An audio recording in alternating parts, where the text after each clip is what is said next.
Hello all, today we discuss about 8085 interrupt summary and the requirements are listed in the table in order of their priority.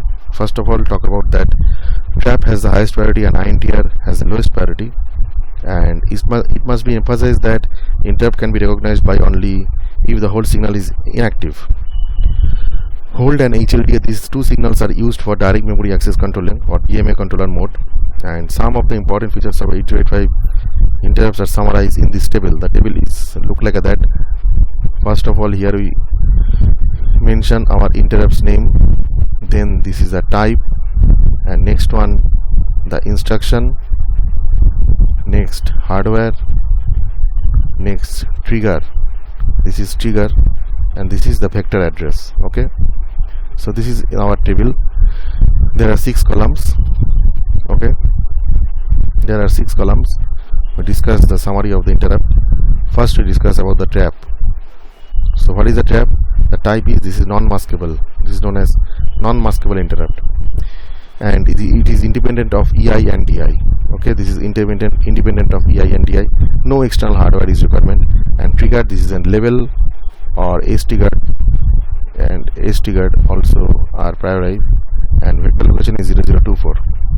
Next, our discussion is about RST 7.5. RST 7.5 is basically the maskable interrupt, and this is controlled by EI and DI,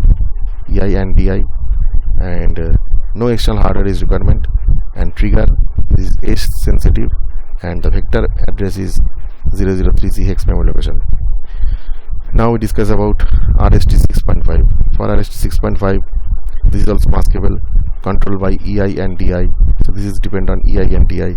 This is no external hardware is requirement. This is level sensitive, and the vector address is 0034. Now we discuss about RST 7.5.5. Now for RST 5.5, it is also maskable interrupt. That is controlled by EI and DI. Using EI is enable and DI using disable. No external hardware requirement. This is also level triggered. This is level triggered, and the vector address is 002C hex. And now last one is INTR. This is basically the software interrupt purpose, and now this is also maskable. This is controlled by EN and DI. This is a hardware requirement. Yes, there is a hardware requirement, and this is level sensitive, and the address is from 00 hex to up to 0038, depending on the RST0 to RST7 instruction. Okay, so first of all, there on summary, first of all, point 1, number 1 point. Student, please follow my lecture. Number 1, the interrupt is an asynchronous process of communication with the microprocessor and initiated by the external peripheral. Number 2, the 8085 has a maskable interrupt that can be enabled and disabled using the instruction EI and DI respectively.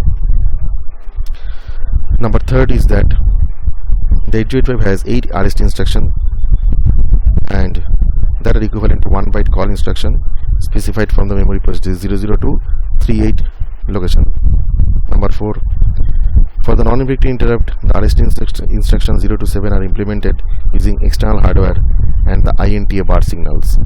Number 5 is that the 8085 has 4 additional interrupt input, 1 non-maskable and 3 maskable. These 3 interrupts are implemented without any external hardware, known as RST 7.5, 6.5 and 5.5. Number 6, the instruction SIM is necessary to implement the interrupt RST 7.5, 6.5, 5.5. Number 7 is that instruction REAM can be used to check the status of the individual pending interrupt status. Okay, and one thing should be know that the RST instruction number 8 point, the RST instruction are the software command and can be used a program to jump their vector address location from memory page 00 to corresponding RST instruction line, for example 0038. So from 00002 0038. So this is the summary of 8085 interrupts. Their uses, there are different types and different